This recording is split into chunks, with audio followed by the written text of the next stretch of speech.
Hello, you're tuning into another edition of Talk Vietnam. You've just seen some extracts from the film The Tale of An Phúc, which received the Best Award for Best Documentary Film in 2013 in the New York City International Film Festival. And now the film is a powerful glimpse into the lives of 20 disabled people living under the same roof, some of whom are third-generation Agent Orange victims from the American War in Vietnam.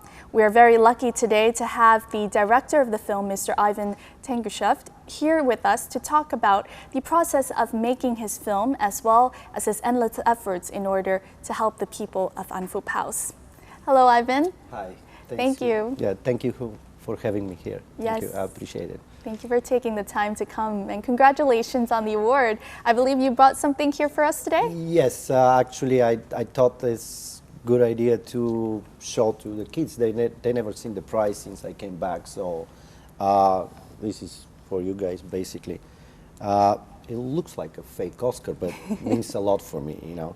And it was great to have that. How did you feel upon receiving the award? It was a great feeling. Actually, I didn't really thought I'm gonna get it. The competition was very big. There were 5 films that were very big budget films, and the topics and the subject of the films were really powerful. So I said, with our modest film, there is no way that we can win prize like that. But when they announced the award, it was a great feeling. Really, it was great. I ran to the stage. I didn't know what to say. I wasn't even ready to talk, right? Because that was the last things I was thinking about. But yeah, it's like after that, so many people start contact with me and talking about, and eventually we got to the point that we might be able to do something better and bigger for those people, you know. Wow, it must have been a very emotional It was moment emotional, as well. yes, surprising. Of course. I mean, this is my first documentary film. And right away, a success. Maybe the experience was bigger, and the topic and the subject and the children that were basically part of that film make the whole thing's happening, right? Exactly. I wanted to do just human film that can touch the people's heart, and they forget about that these people are actually victims. That was my first things when I was doing the film. I don't want to show them as the victims. Yes. I wanted to show them as a human that tried to survive no matter what. And I think that's one of the biggest winning part of the film. Bulgarian director and cartoonist Ivan Tankushev graduated in the 1980s with a master's degree in animation from the Academy of Film and Drama in Bulgaria. A lifetime of work in animation and TV commercials has seen him become part of the A-list of animators around the world. He has been in charge of some of the most popular animated TV shows, such as Family Guy and Arthur, which brought him an Emmy Award. The Tale of An Phúc is Ivan's first feature documentary film as director and producer. Tankushev decided to make the film shortly after hearing about the moving stories of the physically challenged youth at An Phúc. For around 18 months, he was committed full-time to staying with the people there, filming each of them, and finally editing the film. The documentary immediately won numerous prizes, including Best Feature Documentary at the New York City International Film Festival 2013, a jury prize at the 18th Vietnam National Film Festival in Quảng Ninh Province, and an official selection of the Montreal World Film Festival in late August 2013. Before all of this happened, you were an animator,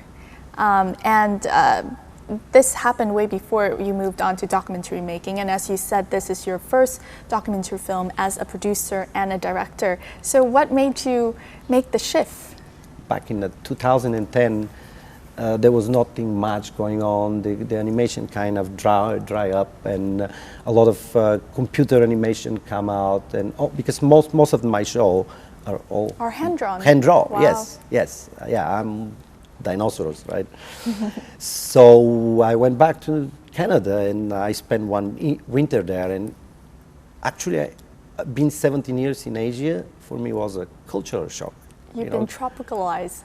Not only tropicalized, Asianized, right? Yes. And then when I was back in 2010 in Canada, I said, okay, let's go back to Asia, but go where and do what? So I decided I'll come and volunteer into the orphanages in Ho Chi Minh City. So I said, okay, let's. What made you make that decision? Many things. Again, the fact that I went back to North America and I didn't feel like staying there to, keep doing what I've been doing. I said maybe I can do something more useful. In a way, I grew up.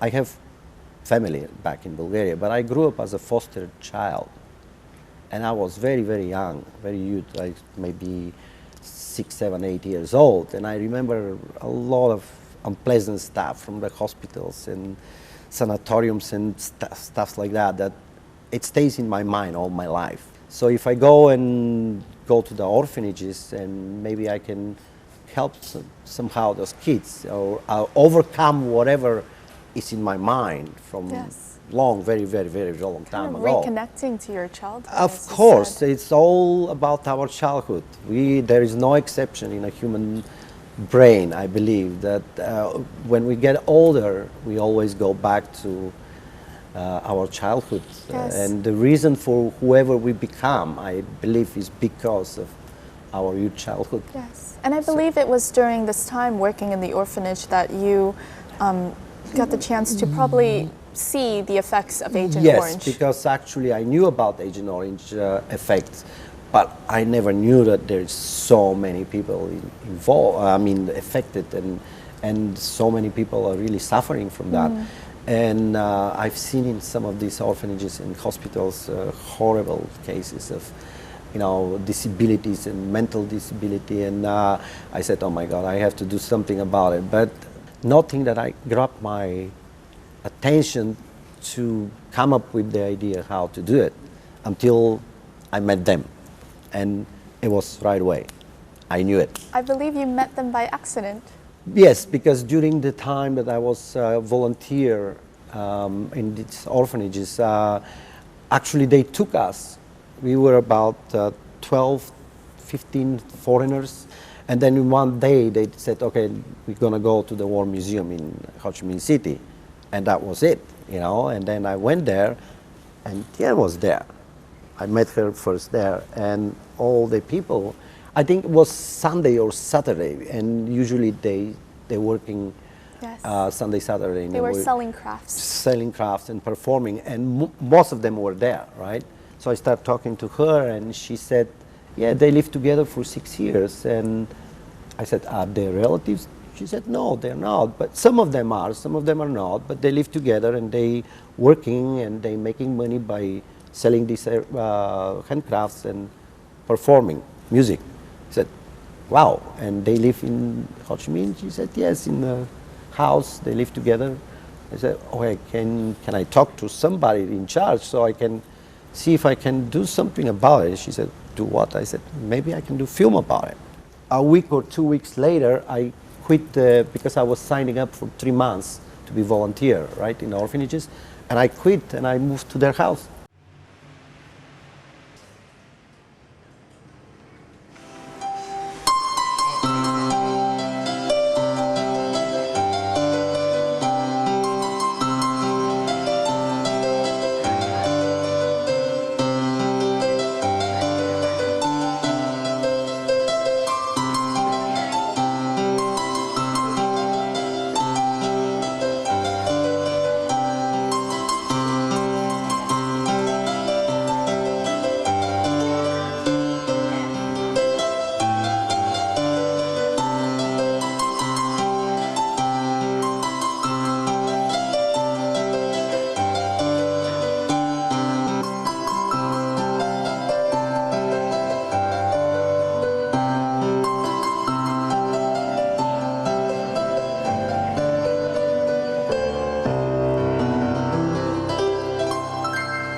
remember the first days when you were living with the people of An Phúc house? How did you feel, or were you just fascinated in general by what you were seeing that you were continuously shooting?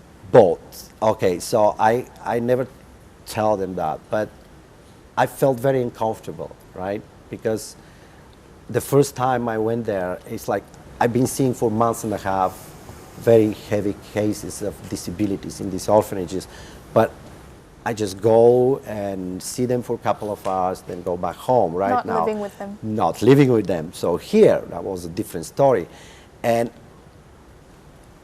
the language barrier is a big thing, right? So the only way is like either I'm gonna be a clown and make sure that they're gonna like me, or then I'm gonna fail.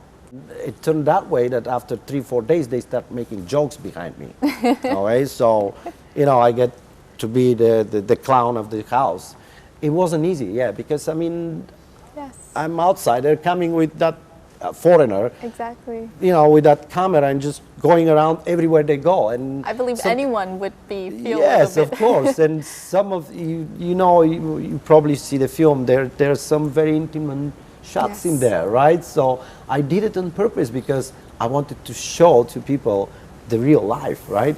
I think one of the reasons that people in New York like the film, and they told me, is because it was a real documentary. It was shot like with a single camera and was shot like real things, right? How did it feel kind of taking on this project by your own? I mean, filming and doing almost everything, I mean, for me, once I started, for me it was done deal. See, the things about me is if I decided something worth it, there is nothing can stop me to finish it, The key is determination. Absolutely. So, and more obstacles come to me, I get more motivated to keep on going. I believe that, apart from being your characters, they've become almost like a family. It's family, yeah, of course, I call them family.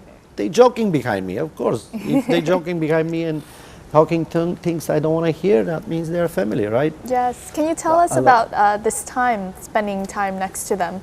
Personally, I went with each and every one and I have some personal stories. And, the funny things is that actually with each and every one, I communicate in a different way because I know their characters. I know what they like or they don't like. And the most exciting things was when I traveled with them. That was very excited because we had to take a bus and go to some other place that is outside of Ho Chi Minh City, and we have to stay 2, 3, 4 days, and they have to perform in selling the products, and I'm staying with them. And for the first time in my life, in many years, I have to sleep under the open sky. That was amazing because together with everyone. Yes, I sleep all the time between Tang and Chin or Bin. Yes. So my place was already among them, and what happened is we have to sleep under the mosquito net. That's their life, They've been doing that for many years, right? Doing the same trips and over again and performing and sleeping in open sky. That's the most exciting part of their lives, and that's why I decided that the film have to happen, Yes. Now to Ivan, each and every one member of An Phúc House has become almost like a member of the family, as he says. And now in the following, we'll follow his footsteps to visit the An Phúc House here in Ho Chi Minh City.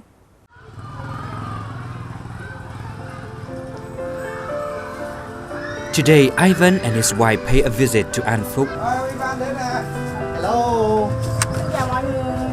How are you guys? As usual, he comes to say hello to each and everyone at home. Let's see the house and the rest of the guys. Oh my God. Hey, hello. How are you? Wow, long time no see. Hi. Nice to meet you again. Are you okay? Although this isn't the same house where Ivan lived with the kids and shot the film for over 7 months in 2015, he still finds it comfortable roaming around, while the people of An Phúc still have a vivid memories of the time they spent with Ivan. Có nhiều lần đi thu âm về những cái bài hát á, thì anh Ivan rất chi là nhiệt tình khi mà giúp cho những cái bạn mà khuyết tật mà đi xe lăn á, đi lên xe xuống xe đồ cũng Ivan đồ cũng ấm người bồng người dắt chiều, nói chung là anh Ivan rất là nhiệt tình. Nói chung là mỗi lần quay phim hay là làm gì thì Ivan cũng lo cho sức khỏe của mấy anh em, cũng Ivan cũng hỏi anh em thích ăn cái gì Ivan sẽ mua này kia đâu. Nói chung là Ivan là con người vui tính và tốt, rất là thân mật khi tiếp xúc và nói chuyện. Tuy là ngôn ngữ của tôi và các anh chị em với lại đạo diễn không có hiểu nhau cho mấy, nhưng mà em thấy rất là vui. During the shooting, Ivan went to visit the children's families in their hometowns and talked with the parents about their stories. With the help of the local Agent Orange Victim Associations, he also investigated the official procedure used in Vietnam to identify the victims who should be recognized and certified. Ông là một người vừa đạo diễn lại vừa quay phim mà lại rất tận tụy với công việc. Ông tìm cái chân thiện mỹ, ông tìm cái nét đẹp cuộc sống của cái người khuyết tật mà ông làm không có giờ. Tôi chưa dạy thì ông dạy từ lúc nào. Thành nhiều cái cảnh quay tôi bất ngờ, kể cả quay trong ngôi nhà An Phúc và kể cả khi cả cái gia đình đi, gia đình cháu ở, gia đình các cháu chẳng hạn. Rất là bất ngờ, tại vì thấy chú đi quay thôi, nhưng mà cho đến cái hôm mà được coi trọn bộ phim á thì rất là cảm động. Tôi ngồi mà tôi muốn khóc, thì tôi không ngờ đến được mà chú quay được hết toàn cảnh anh chị em trong An Phúc, từ cái việc sinh hoạt rất là nhỏ, trong cái việc như là nấu cơm hay là việc đang ngủ chú cũng quay luôn, thì tôi rất là khâm phục chú ạ.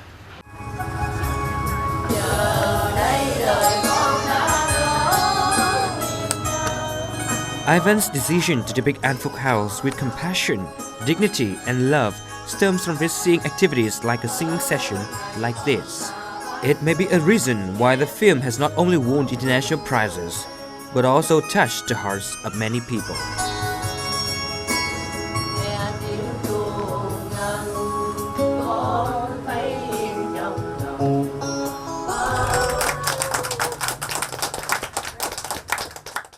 You're back here on Talk Vietnam. In the previous clip, you've just seen the An Phúc House and met all of the members, the big family of An Phúc House. And as you've realized, there was the father, Mr. Trần Hữu Quang. He founded An Phúc House in 2006, and we're very fortunate to have him in our studio today. So please welcome Mr. Quang. Chào chú ạ. Cháu cảm ơn chú đã dành thời gian đến với chương trình. Chú có thể chia sẻ một chút là cái lúc mà có một người như anh Ivan là một người nước ngoài đến và tiếp cận chú và hỏi về vấn đề làm phim thì chú đã suy nghĩ như thế nào ạ? Chúng tôi cũng chưa hiểu hết được vì không hiểu hết cái tiếng của nhau, thành chưa hiểu được. Nhưng sau khi được cô Vân, giám đốc bảo tàng kiến thức chiến tranh nói rõ cái mục đích ý nghĩa, nói về cái người nạn nhân chất độc da cam dioxin vượt khó vươn lên, thì tôi thấy nó phù hợp với cái gia đình tôi, gia đình An Phúc. Và sau khi anh Ivan đến thì anh xin ở lại trong gia đình tôi 1 tuần, rồi 15 ngày, và sau đó thì anh ở nhiều tháng để anh quay từng nhân vật và từng gia đình liên quan đến nhân vật. Thì thấy anh một con người rất tận tụy với công việc và có cái tâm huyết với những cái mảnh đời phát ảnh. Trong cái quá trình mà anh Ivan làm phim và cũng như là được giành giải như thế này thì chú có nghĩ rằng là điều đó sẽ gửi đến một cái thông điệp nào đó đến với xã hội cũng như là cộng đồng quốc tế về ngôi nhà của mình cũng như là những nạn nhân chất độc da cam nói chung không ạ? Chính nhờ cái phóng sự của anh Ivan đưa ra trường quốc tế, cái điều đó ngoài cái sự mong muốn của tôi và gia đình An Phúc, nhưng tác dụng ấy sẽ ảnh hưởng rất lớn, là sẽ giúp cho không những gia đình An Phúc mà cho những người khuyết tật ở trong nước và những người tham gia chiến tranh ở Việt Nam và trên cả thế giới sẽ được hưởng cái lợi lạc lâu dài nhờ cái bộ phim này. Thì đây là một cái việc làm rất trong sáng của anh Ivan, là anh đã tập trung hết cái tâm huyết, cái tiền của và có những người bạn cùng chung sức với anh để làm đến bộ phim này. So Ivan, what do you think of his efforts as someone who is taking almost 20 to 30 people under his wings of protection? I realized he's a very special man. I mean, how many people these days can really dedicate their lives and just taking care of children like that, and they're not even family in a way, right? So to me, he's a, how you say, urban hero, right? Because it's not easy, right? So he have to take care of their daily needs. He have to teach them how to do the things so they can survive in their own. He have to take care of the whole, marketing of the productions. He have to find places for them to perform. He have to find place for them to sell the products. This is a tremendous work and it's dedication. And you've built this connection, obviously, with Mr. Quang as well as all of his children. Yes, it's obvious, and I'm very, very fortunate and happy man to meet them. Tôi sinh ra trong một gia đình có 8 anh chị em ở một cái xã vùng sâu vùng xa của tỉnh Đồng Tháp. Gia đình chúng tôi thì ba mẹ không có ruộng đất cho nên phải đi làm thuê làm mướn để nuôi 8 đứa con. Đến năm học 12 thì khi kết thúc năm học thì tôi phát hiện mình có một cái khối u lạ ở chân. Các bác sĩ đã tiến hành phẫu thuật và lấy cái mẫu xét nghiệm. Sau khi xét nghiệm thì bác sĩ đã kết luận là tôi bị căn bệnh là sạc cơm tạo xương, tức là ung thư xương. Tôi tên là Trình Thị Duyên, tôi sinh ra trong một gia đình có 4 anh chị em. Trong đó thì có 3 người đã bị khuyết tật, riêng chị hai là người bình thường, còn đến tôi và 2 em trai sau thì đều bị khuyết tật bẩm sinh rất nặng. Lần đầu tiên thì tôi và cô ấy gặp nhau, tôi có cảm giác rất đặc biệt. Khi mà tôi nhìn thấy cô ấy thì tôi có một câu hỏi đặt ra cho bản thân mình. Không biết đây có phải là người quan trọng nhất cuộc đời mình không? Em thấy từ trước giờ chưa có người nào mà chăm lo cho em như vậy. Nói chuyện với em, anh cũng bày tỏ hết. Hôm đó thì em cũng không giấu về hoàn cảnh gia đình của em nữa. Thì em cũng có nói thật với anh như vậy. Thì anh ấy cũng có nói là anh ấy chỉ yêu em chứ anh không có để ý tới hoàn cảnh gia đình của em như thế nào. Thời gian vui nhất trong cái cuộc tình của chúng tôi đó là khi mà chúng tôi đã thuyết phục và xin phép được hai gia đình là tác hợp cho chúng tôi.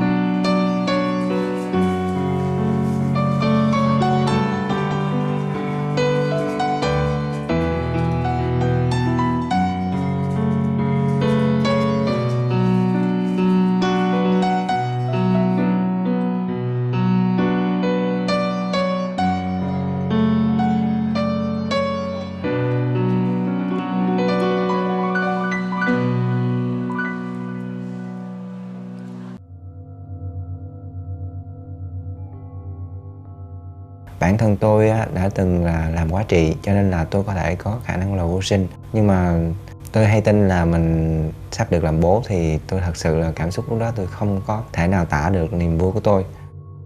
Em chỉ sợ là ba mẹ thì bị chất độc da cam như thế, ba thì bị ung thư xương. Em chỉ sợ sau này là con em sẽ giống em hoặc là chồng em. Bởi vì trước đây thì em thì người ta cũng chẩn đoán là bình thường, nhưng sau khi sinh ra thì lại bị như vậy nên em cũng rất là lo lắng cho con em.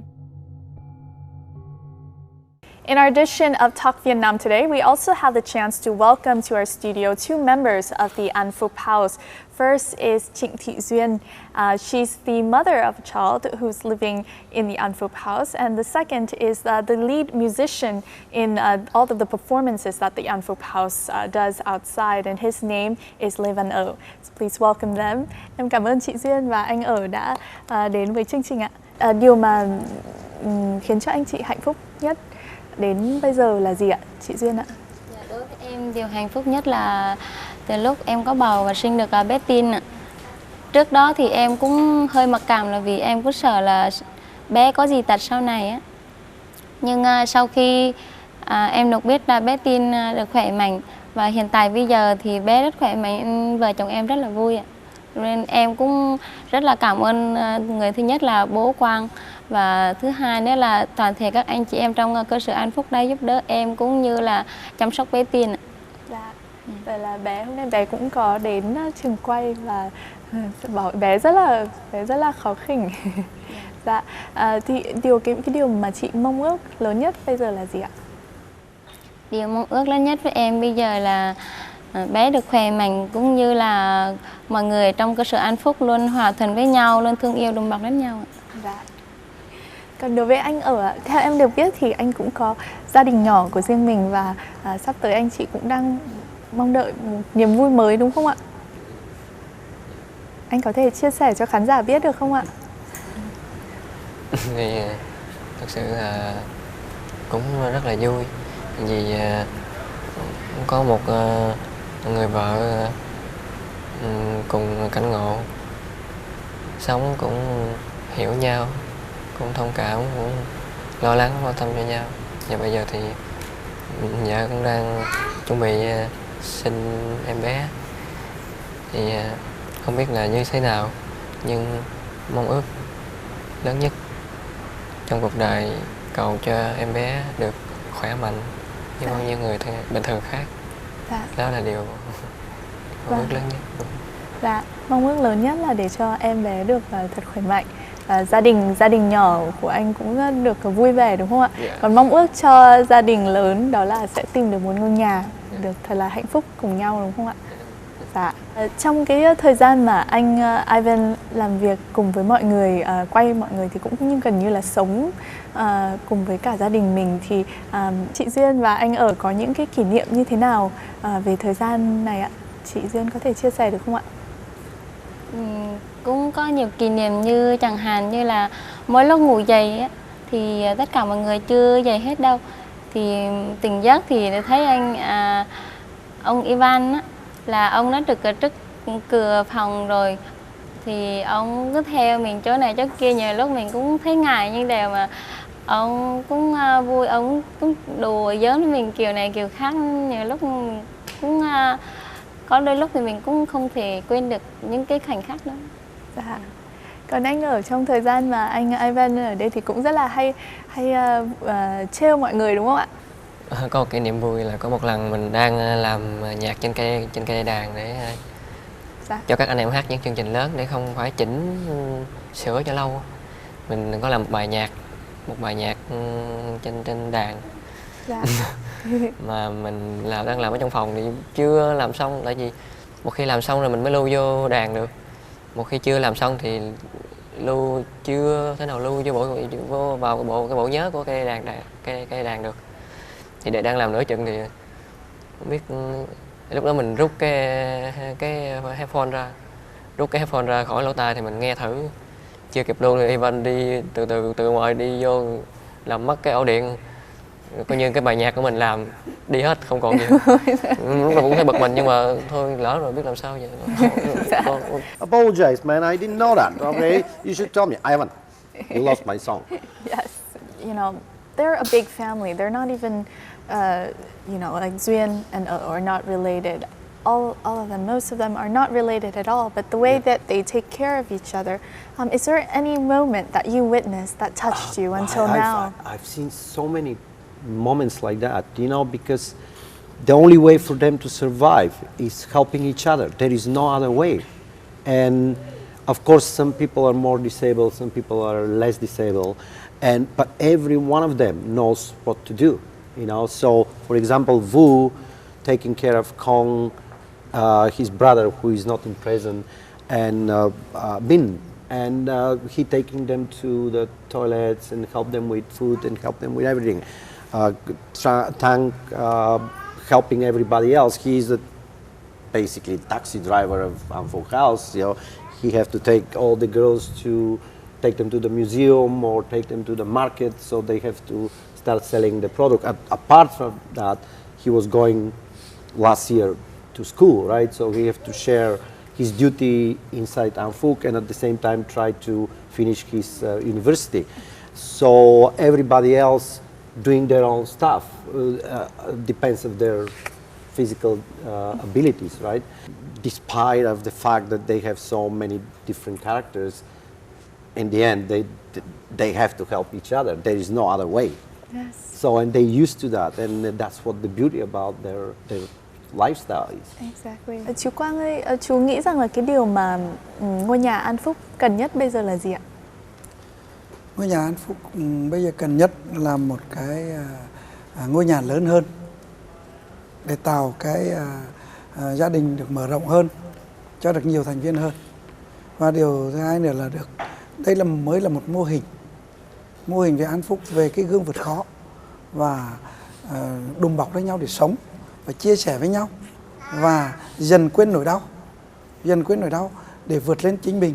Có nhiều bạn chỉ còn 9% sức khỏe như bạn Bình, bạn Chiến là 91, tỷ lệ thương tật 91%, mà vẫn lao động, vẫn sản xuất, vẫn làm MC, vẫn ca sĩ, vẫn làm những cái việc tốt.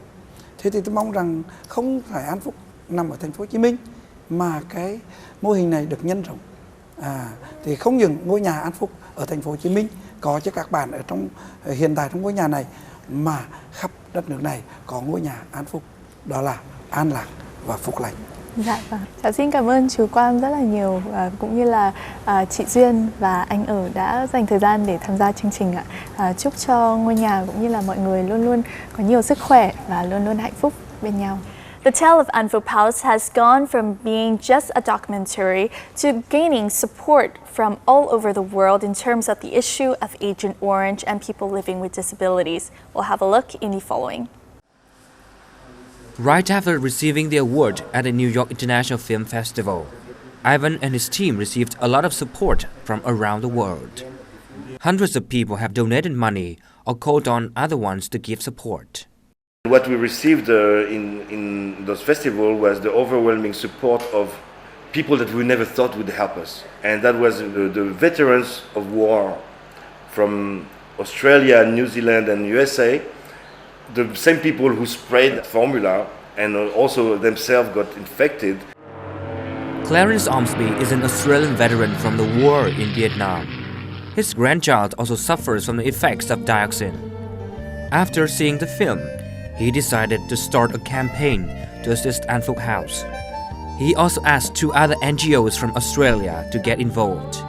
Altogether, they insist in collecting people's donations to have built a new permanent house. I was very touched by the spirit of the young people that lived there. They were all smiles. They don't have a lot to smile about in that environment. So I'm very keen to help you in any way I can on behalf of Artists for Orphans anyway. And hopefully one day we're gonna have house for these kids, really. Although it is a difficult task, Ivan and the other supporters still believe that their dream can be achieved one day. During the process of starting this film, did you ever imagine that the project would go this far? Did you have a vision that perhaps you wanted to do more with this film than just filming it? Honestly, I knew it's gonna be a special thing.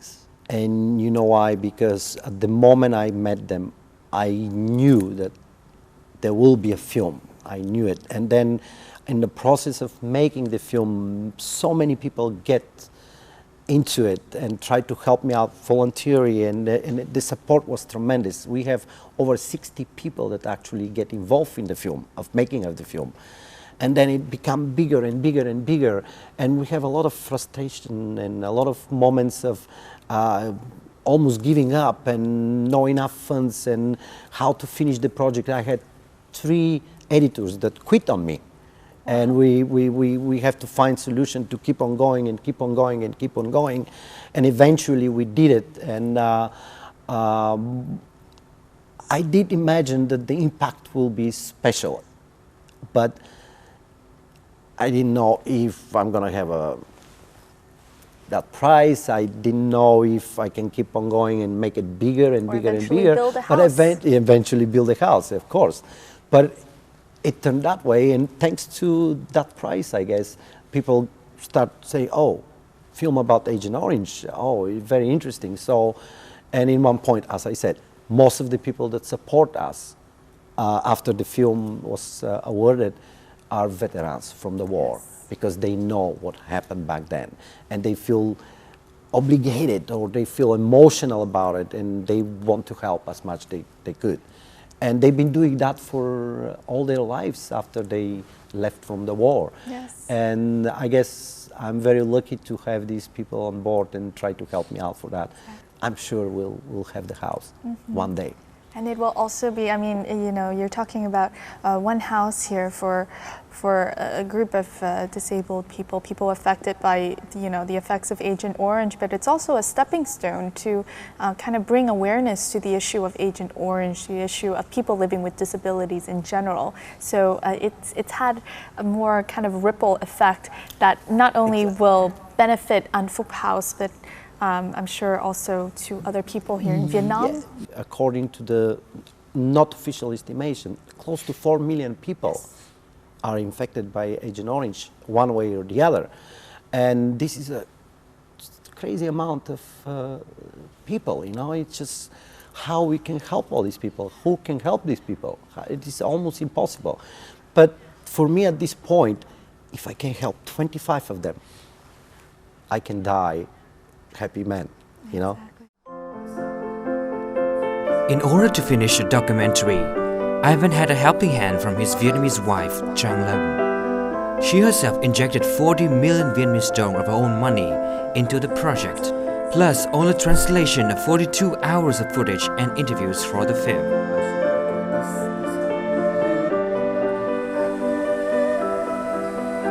Now the couple are living in Ho Chi Minh City, where Ivan calls his home away from home.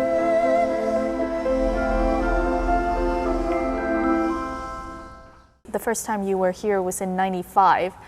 You spent a brief time here, and then from 2010 you have been here. So through that process, what has been revealed more about Vietnam, the Vietnamese people, to you?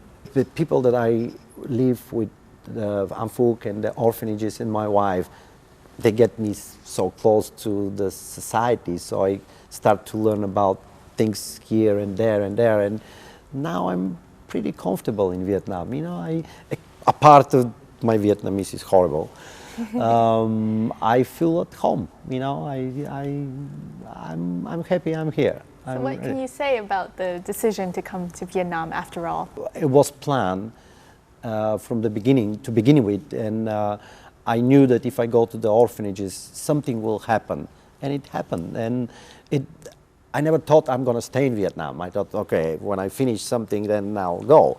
But then I met Trang, and then I met An Phúc, and I met everybody else, and it's home. I'm a resident of Vietnam, by the way. Oh, so yes, so congratulations. Yes, so I feel good. It's my, I would say, 7th home since I left Bulgaria 20, 30 years ago, right? So I live in many continents and many countries, and but Vietnam is a special place for me, and I might end up here. Who knows?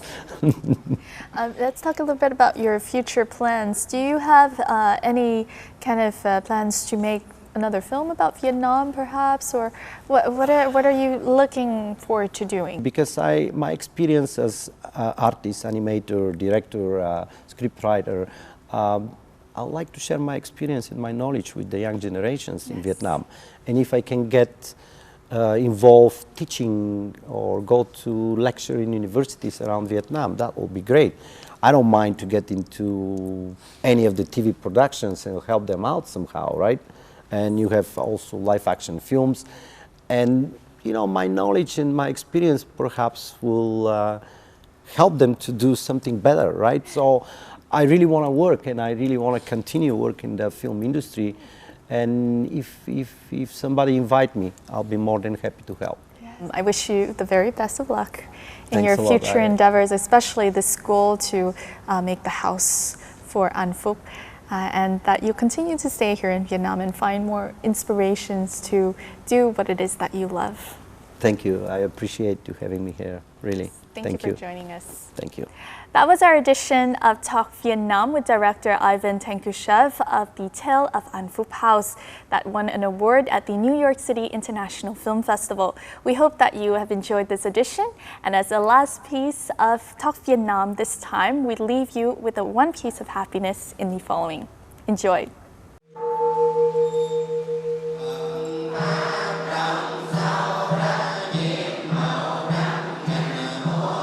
Tương lai tất nhiên là tôi cầu mong được cái tương lai của An Phúc nó sẽ rộng mở, càng ngày có những anh em cùng cảnh như tôi, được nhiều anh em cùng cảnh như tôi biết đến và được bước chân vào đó để làm việc và sinh sống, để hòa nhập với cộng đồng. Đó là điều mong muốn của tôi thôi. Còn nói về tương lai của An Phúc thì tôi sẽ cầu mong điều đó.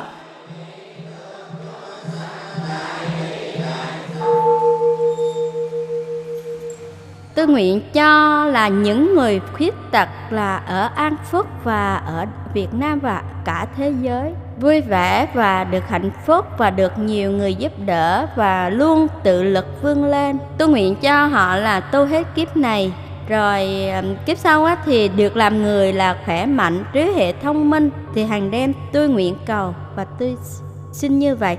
Tôi xin luôn cho là ở trên thế giới không còn chiến tranh nữa và luôn luôn sống trong cảnh hòa bình.